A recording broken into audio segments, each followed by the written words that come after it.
তো আজকে তো আমরা হঠাৎ করেই ঠিক করলাম যে আজকে একটু ঘুরতে যাব। এবার শীতে সেরকম কোথাওই যাওয়া হয়নি, তাই জন্য আমি, বোন আর সোনু মিলে চলে গিয়েছিলাম মুর্শিদাবাদের মতিঝিল পার্কে।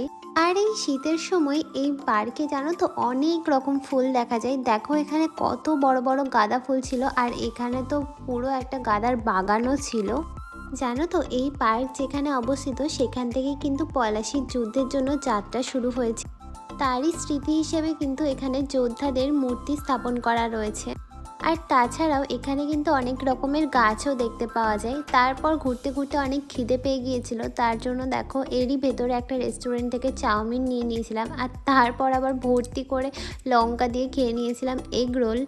তো তারপর তো আমি আর বোন মিলে আবার ফুচকা খেতে চলে গিয়েছিলাম, আর তারপর চাও খেয়ে নিয়েছিলাম, আর তারপর আমি আর বোন আবার বাইসাইকেল চালানোর জন্য গিয়েছিলাম। তো আজকের দিনটা তো এভাবেই কাটালাম। That's it.